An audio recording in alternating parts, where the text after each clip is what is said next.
Hi అండి, welcome to ఐకెల్ kitchen. ఎలా ఉన్నారు? బాగున్నారా? నేనైతే చాలా చాలా బాగున్నాను. ఈరోజు రెసిపీ ఏంటంటే నాటుకోడి ఇగురండి.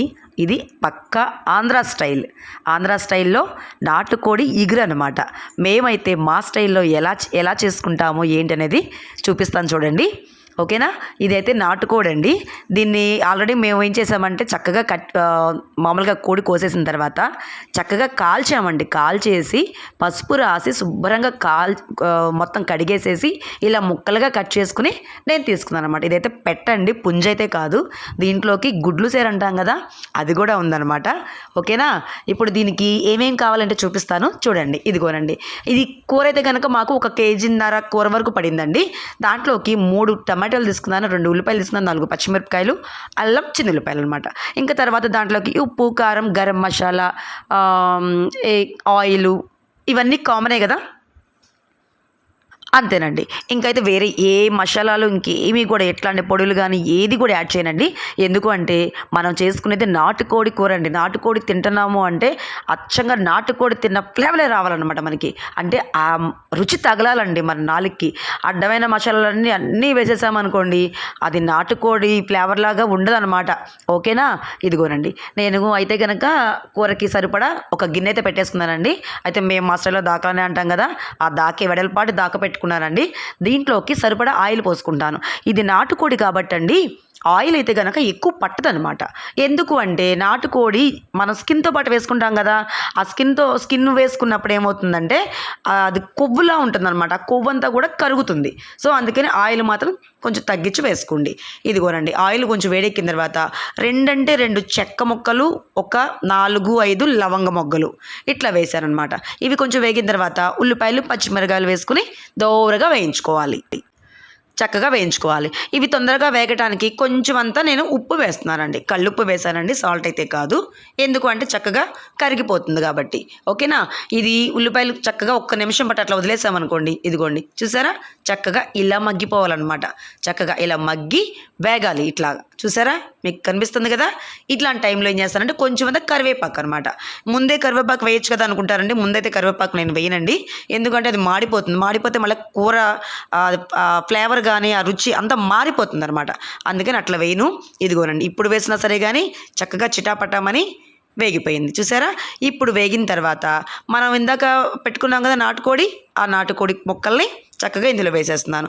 మీకు చెప్పాను కదా, నాటుకోడిని మాత్రం అండి మనం ముందుగానే కడిగిన తర్వాతే కట్ చేస్తాము. కట్ చేసిన తర్వాత మాత్రం దయచేసి కడగొద్దండి నాటుకోడిని. కడిగితే ఏమవుతుందంటే అసలు ఆ రుచే పోతుందండి. అందుకని కడగకూడదు అనమాట.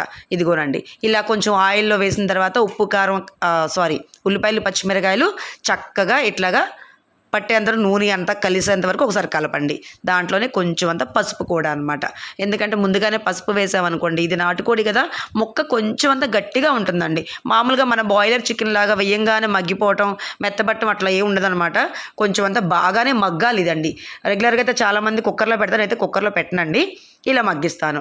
ఇదిగోనండి, ఇట్లా పసుపు వేసి కలిపిన తర్వాత మూత పెట్టుకుని ఒక 5 నిమిషాల పాటు అండి. ఇదిగోనండి చూసారా, 5 నిమిషాల తర్వాత మీకు ఒకసారి మూత తీసి చూపిస్తున్నాను. ఇదిగోనండి చూసారా, అసలు మనం చుక్క వాటర్ కూడా పోయలేదు కదా. ఇదిగోనండి, దీంట్లోంచి వాటర్ అంతా బయటికి రిలీజ్ అయిపోయిందనమాట. ఈ వాటర్ అంతా కూడా ఈ కూరలోనే ఎగిరిపోవాలండి, పూర్తిగా ఎగిరిపోవాలన్నమాట. ఓకేనా? ఇది మూత పెట్టుకుని మళ్ళీ ఇంకొక 5 నిమిషాల పాటు ఇలాగే మగ్గించుకుందాం. ఆ వాటర్ ఉండంగా మట్టుకు అసలు మసాలాలు కానీ ఏమీ వేయకూడదండి. ఓకేనా? ఇదిగోనండి, మళ్ళీ ఇంకొక 5 నిమిషాల తర్వాత మీకు చూపిస్తున్నాను చూడండి ఒకసారి. ఇదిగోనండి, అసలు చుక్క వాటర్ కూడా లేకుండా ఉంది చూసారా. ఇప్పుడు నేను కలిపి చూపిస్తాను చూడండి ఒకసారి. ఇదిగోనండి, అదంతా కూడా నేను చెప్పాను కదా ఆయిల్ తక్కువగానే వేస్తున్నానండి. స్కిన్లోంచి మనకి కొంచెం కొవ్వు అనేది బయటకు వస్తుందని చెప్పాను కదా, ఇదంతా కొవ్వే అనమాట. అసలు చుక్క వాటర్ కూడా లేకుండా మొత్తం పూర్తిగా ఎగిరిపోయింది. ఇలాంటి టైంలో అల్లం వెల్లుల్లి పేస్ట్ అండి. నేనైతే కనుక ఇది ఇప్పటికిప్పుడు ఫ్రెష్గా పట్టుకున్నానండి. ఇలాంటి కూరల్లోకి అప్పటికప్పుడు ఫ్రెష్గా పట్టిన అల్లం చిల్లిపాయ వేస్తే చాలా టేస్టీగా ఉంటుందన్నమాట. అంటే మన ఇంట్లో ఉండొచ్చండి, అయినా సరే కానీ అప్పటికప్పుడుగా నూరు వేసుకోండి ఇలాంటి కూరలు వండుకునేటప్పుడు. ఇదిగోనండి, ఆ అల్లం పేస్ట్ అంతా కూడా చక్కగా ఈ ముక్కలుగా పట్టేంత వరకు చక్కగా ఇట్లా కలిపేసేసుకుని ఒక 2 నిమిషాల పాటు వేయించండి. దీన్ని ఎలా అంటే వేగిందని ఎలా తెలుస్తుందంటే మనకి మంచి స్మెల్ వస్తుందన్నమాట. అల్లం పేస్ట్ బాగా వేగిపోయిన వాసన చక్కగా వస్తుందన్నమాట. అలా వచ్చేంత వరకు వేయించండి. ఇదిగోనండి చూసారా, ఒక్క నిమిషమే అట్లా పెట్టుంచానండి. చక్కగా వేగిపోయిందండి. అల్లం పేస్ట్ వేసిన తర్వాత మాత్రం అట్టే మీరు పక్కన వండుకోకుండా మాత్రం ఎక్కడికి వెళ్ళకండి. ఎందుకంటే అల్లం పేస్ట్ వేసిన తర్వాత ఖచ్చితంగా అడుగడుతుందండి. అందుకని చెప్పానండి. ఇదిగోనండి. ఇప్పుడు మనం కట్ చేసి పెట్టుకున్నాం కదా, ఆ టమాటా ముక్కలు వేసేస్తున్నానండి. ఆ టమాటా ముక్కలు వేసిన తర్వాత ఒకసారి కలపెట్టేసేసిన తర్వాత దాంట్లోనే ఇప్పుడే వెంటనే కారం కూడా వేస్తానండి. ఎందుకంటే ఈ టమాటా ముక్కలతో పాటుగా కారం కూడా చక్కగా మగ్గిపోతుందండి. నేనైతే గనక ఒక 2.5 స్పూన్లు కారం అయితే వేస్తున్నానండి. ఇదిగోనండి. 2.5 స్పూన్లు అయితే కారం వేస్తున్నాను. మీలో ఎవరైనా గనక కొంచెం అంత కారం గనక తగ్గించి తీసుకోవాలనుకుంటే కొంచెం తగ్గించి వేసుకోండి. కానీ నాటుకోడి కూరకు మాత్రం కొంచెం అంత ఘాటు తగలాలండి. ఘాటు తగిలితేనే నాటుకోడి కూర అనమాట. ఆ కూర రుచి తెలుస్తుంది మనకి. కారం లేకపోతే అసలు బాగుండదండి. అందుకని చెప్పానండి నేనైతే కనుక సరిపడా కారం వేసుకున్నాను. ఒకవేళ మీరు ఎవరైనా కొంచెం తగ్గించి వేసుకోవాలంటే వేసుకోండి. ఇదిగోనండి కూరలో ఉప్పు అనమాట, కల్లుప్పు. నేను ఫస్ట్ ఉల్లిపాయల్లో కొంచెం అంత ఉప్పు వేసాను కదా, అందుకని చూసుకుని నేనైతే ఉప్పు వేసుకున్నాను అనమాట. దీన్ని ఇప్పుడు ఏం చేస్తానంటే దీనికి సరిపడా వాటర్ అనమాట అండి. అంటే ఇప్పుడు మనకి మామూలుగా కూరలో అయితే కనుక ఇన్ని వాటర్ మనం పొయ్యమండి. కానీ నాటుకోడికి మాత్రం ముక్క మునిగేంత వరకు కూడా వాటర్ పోసుకోవాలి చక్కగా. ఇదిగోండి ఈ వాటర్ అయితే సరిపోవు, ఇంకా నేను వాటర్ పోస్తున్నాను చూడండి. ఇదిగోండి ముక్క మునిగేంత వరకు వాటర్ పోసాను అనమాట. ఇప్పుడు మొత్తం అంతా కూడా ఒకసారి ఇలా కలబెట్టేసేసుకోవాలండి. చక్కగా కలబెట్టేసేసుకోండి. మనం వేసిన ఉప్పు కారం అంతా కూడా చక్కగా మిక్స్ అవుతుంది. ఇప్పుడు దీన్ని మూత పెట్టుకుని ఒక 10 నిమిషాల పాటు సిమ్లోనే ఉడకనివ్వాలండి. ఇదిగోనండి చూసారా, ఇదిగోండి ఒక 10 నిమిషాలు అయ్యింది.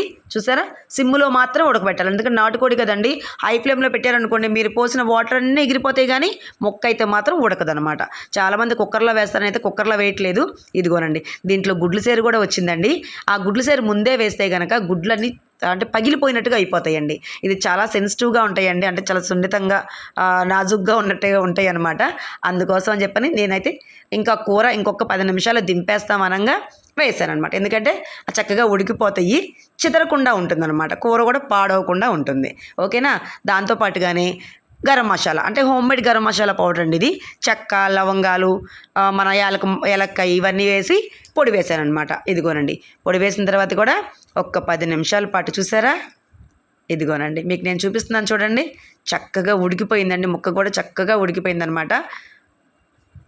ఇలాంటి టైంలో చాలామంది అయితే కొత్తిమీర వేస్తారండి. మా ఇంట్లో వాళ్ళకి కొంచెం కొత్తిమీర ఫ్లేవర్ అనేది ఈ కూర అయితే నచ్చదండి ఈ కూరలో వేస్తే. అందుకని చెప్పి నేను ఒక 4 పుదీనా రెమ్మలు వేసుకున్నానండి.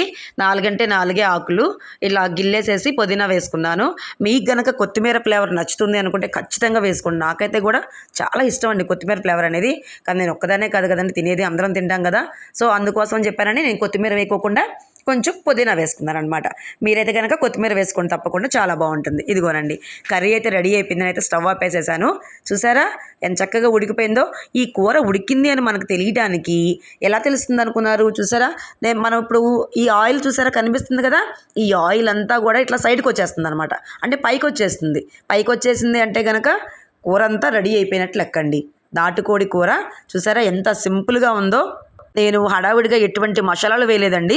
మీరు చూసారు కదా, అల్లం చిల్లిపాయ పేస్ట్, హోమ్మేడ్ గరం మసాలా, అంతేనండి. నాటుకోడి తిన్న ఫ్లేవర్ రావాలంటే కనుక ఈ 2 వేయాలండి. ఇదైతే కనుక పక్కా ఆంధ్ర స్టైల్ అన్నమాట.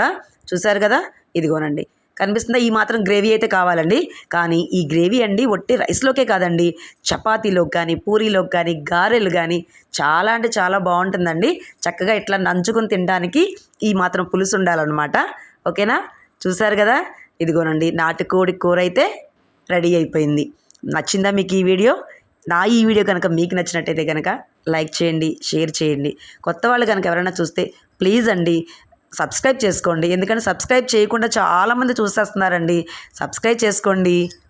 ఒక్కసారి సబ్స్క్రైబ్ కనుక చేసుకున్నారనుకోండి, నేను పెట్టే ఏ రెసిపీ అయినా కానీ ఫస్ట్ నోటిఫికేషన్ అనేది మీకే వచ్చేస్తుంది అనమాట.